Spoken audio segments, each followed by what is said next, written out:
इसी तरह देखिए बुनियादी समझने की बात यही है कि रोज़े जो क़ज़ा हो जाएं शरई उज़्र की बिना पर, उनको बाद अज़ां पूरा करना ज़रूरी है, उनकी अदायगी ज़रूरी है। और जैसा कि अल्लाह ने हुक्म दिया, रमज़ान के रोज़ों की 30 की गिनती जो है वो पूरी करनी ज़रूरी है। तो मुजाहिदीन भी रोज़ा छोड़ सकते हैं इसी तरह से, अगर वो मजबूर हों।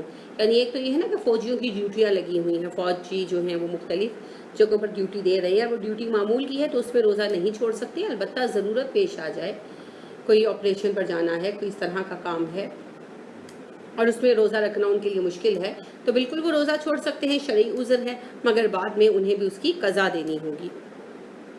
यही मामला जो है देखिए हर बंदे के साथ है। इसमें फिर वो मज़दूर लोग भी आ जाते हैं जिनका काम मुशक्क़त तलब है, जैसे राजगिरी का काम है, कंस्ट्रक्शन के सिलसिले में जो काम करने वाले लोग हैं, तो उन लोगों के औक़ात बहुत मुशक्क़त तलब हो जाते हैं। इसमें एक तो काम कराने वालों को भी ताउन करना चाहिए, औक़ात कार कम कर दें।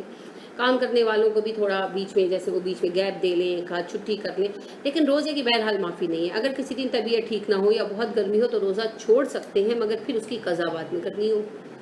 ठीक है ना, तो क़ज़ा तो देनी पड़ेगी, रोज़े नहीं छोड़ सकते, रोज़े की कोई माफ़ी नहीं है। इसी तरह से जो ख़वातीन घरों में काम करती हैं, हमारी बहनें हमारे लिए सहूलत पैदा करती हैं, तो उनके लिए भी बहरहाल रोज़ों की माफ़ी नहीं है। उनमें से अक्सर ख़वातीन रोज़ा नहीं रखती, जी हमने काम करना होता है, तो रमज़ान के 1 महीने बेशक काम छोड़ दें या घर अपने कम कर लें जो आपने लगाए हुए हैं, या घरों के काम कम कर लें। और जो घरेलू ख़वातीन हैं उन्हें भी चाहिए कि वो उनको रियायत दें, उनके काम कम कर दें। इसके बरक्स हम क्या करते हैं कि सारे घर खोल के रख देते हैं रमज़ान में और सोचते हैं कि उन्होंने ही करना है, तो फिर वो बेचारियाँ रोज़े नहीं रखती, तो देखिए इसमें हमें भी गुनाह होगा। तो रोज़े भी रखवा, उनको भी रोज़े रखने हैं, रोज़े की कोई माफ़ी नहीं है। तो बहरहाल वो रोज़े रखें। बीच में अगर कोई दिन मुशक्क़त हो गई ज़्यादा तो चले वो छोड़ सकते हैं, जैसे किसी ने बहुत काम करवा लिया या किसी ने बुलवा लिया कि भाई मेरे घर कल इफ्तार पार्टी है तो आपने आकर सारा काम समेटना है, तो ज़ाहिर है उस दिन वो बहुत लगी रहेगी, तो चलो उस दिन का रोज़ा छोड़ दिया, मगर बाद में फिर क़ज़ा देनी होगी। ठीक है ना, तो रोज़े की माफ़ी किसी हाल में नहीं है। इसी तरह ख़वातीन जो हामिला हों और दूध पिलाने वाली औरतें हैं, उन्हें भी बाद में रोज़ों की क़ज़ा अदा करनी पड़ेगी।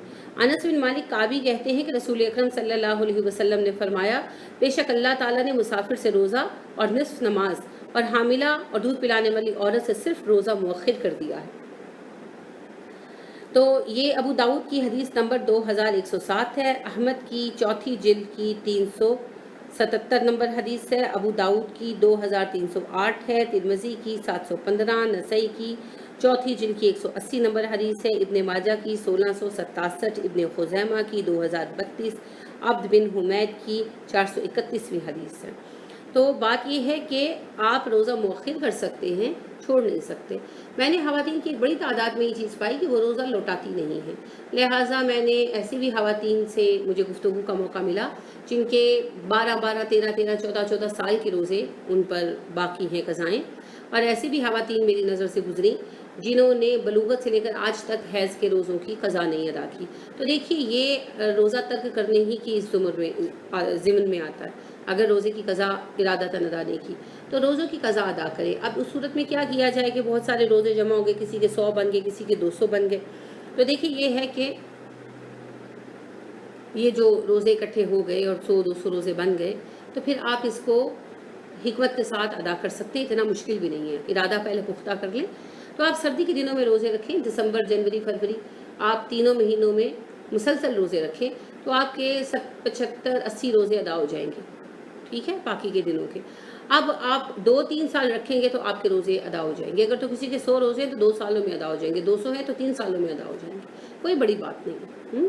तो क्योंकि ये तो अल्लाह का कर्ज़ है, ये तो चुकाना ही चुकाना है, इसमें कोई रियायत नहीं है, लिहाजा आप मुअख्खिर कर सकते हैं लेकिन बाद में रखने, ठीक है। तो रोज़ा छोड़ना तो है ही नहीं ना, रोज़ा क़ज़ा करने से मुराद ये है कि रोज़े को उज़्र की बिना पर डिले कर दिया जाए और बाद में अदा कर दिया जाए, तो लिहाजा ये आपको ऐसा ही करना होगा। इसमें ये नहीं हो सकता कि हमेशा की तरह हमेशा के लिए रोज़े छोड़ दें, हमेशा की तरह नहीं, हमेशा के लिए रोज़े छोड़ दें। अब एक ऐसा बंदा है कि जो दाइमुल मर्ज़ है या बूढ़ा है और उसके यानी कि दाइमुल मर्ज़ है कि कभी ठीक नहीं हो सकता, पता है कि बस अब इसका कुछ नहीं हो सकता, اور بوڑھا ہے اور ظاہر ہے اس کی جوانی تو لوٹ کر نہیں آنی، تو وہ کیا کرے؟ تو ایسا شخص کیا کرے؟ ایک مسکین کو کھانا کھلا کر کفارہ ادا کرے۔ عبداللہ بن عباس رضی اللہ عنہ سے مروی ہے، بڑی عمر کے بوڑھے کو روزہ چھوڑ دینے کی رخصت دی گئی ہے، وہ ہر دن کے بدلے ایک مسکین کو کھانا کھلا دے، اس پر قضا نہیں ہے۔ یہ دارقطنی کی حدیث ہے، دوسری جلد کی، اور 205 نمبر ہے۔ حاکم جلد اول کی 404 نمبر حدیث ہے، اور یہ بالکل صحیح ہے۔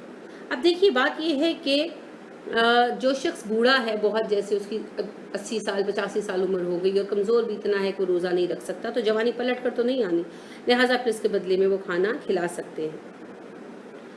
اور دوسری بات یہ ہے کہ ایسا مریض بھی جو لا علاج ہو چکا ہو، علاج سے مایوس ہو، پتہ ہو کہ اب واپس نہیں اس نے پلٹنا، جیسے یہ ہو جاتا ہے، فالج ہو جاتا ہے اور مستقل بیڈ پہ پڑ جاتے ہیں، تو پھر ایسے مریضوں کے لیے بھی یہی رعایت ہے۔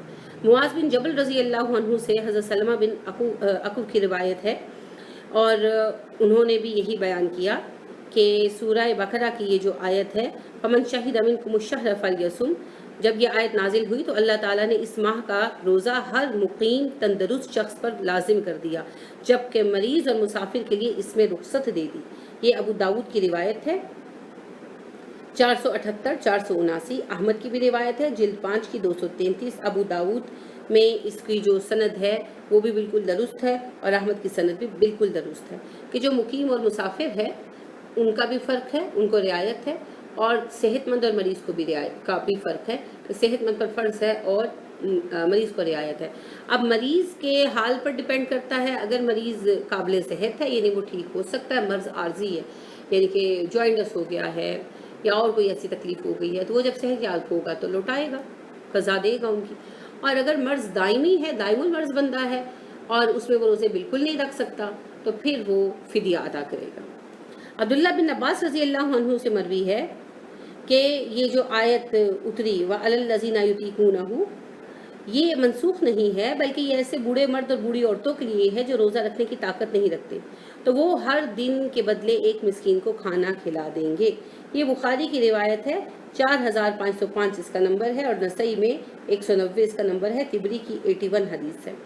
یعنی کہ یہ جو اللہ نے کہا کہ جو لوگ روزے کی طاقت نہیں رکھتے وہ کھانا کھلا دے ایک مسکین کو، تو یہ ان بوڑھے یا ان دائم المرض لوگوں کے لیے ہے جو روزے کی قوت نہیں رکھتے۔ ٹھیک ہے، تو سعودی فتویٰ کمیٹی کا مستقل فتویٰ یہی ہے کہ جو لوگ بڑی عمر کی وجہ سے رمضان کے روزوں سے عاجز آ جائیں، جیسے بوڑھا مرد یا عورت، یا اس پر روزہ رکھنا شدید گراں ہو، تو اس کے لیے روزہ چھوڑنے کی رخصت ہے، اور اس پر لازم ہے کہ وہ ہر دن کے عوض ایک مسکین کو کھانا کھلائے، نصف سا یعنی 1.25 کلو گندم یا کھجور یا چاول یا اس کی مثل جو بھی وہ اپنے گھر والوں کو کھلاتا ہے۔ اسی طرح ایسا مریض جو روزے سے عاجز ہو یا اس پر روزہ شدید مشقت کا باعث بنتا ہو اور اس کے تندرست ہونے کی کوئی امید نہ ہو، تو وہ بھی ہر دن کے بدلے ایک مسکین کو کھانا کھلا دے۔ ٹھیک ہے، یہ جو فتاویٰ ہیں ان کی 10ویں جلد کی 160واں فتویٰ ہے، فتویٰ نمبر 160 ہے۔ البتہ یہ ہے کہ مریض کو صرف یہ رعایت تبھی تک ہے جب تک یہ ہو کہ وہ دائم المرض ہے، اگر تو اس کی جو تکلیف ہے، جو بیماری ہے وہ عارضی ہے، تو صحت مند ہو کر وہ قضا کرے گا ہی کرے گا، اور اگر وہ دائم المرض سمجھا گیا مگر اللہ نے شفا دے دی، جیسے فالج ہوا اور سب ڈاکٹرز نے کہا کہ یہ کبھی ٹھیک نہیں ہو سکتا مگر اللہ نے ٹھیک کر دیا، فضلت کر دیا اور وہ ٹھیک ہو گیا، تو پھر روزوں کی قضا ادا کرنی پڑے گی۔ ٹھیک ہے، تو اللہ رب کریم ہمیں توفیق عطا فرمائے کہ ہم اپنے روزوں کو پورا کریں اور بلا وجہ ان کو قضا نہ کریں اور ان کی درست طریقے سے حفاظت کریں۔ اب دیکھیے کہ اس میں کچھ اور موضوعات بھی ہیں جو ہم آگے چل کر دیکھیں گے۔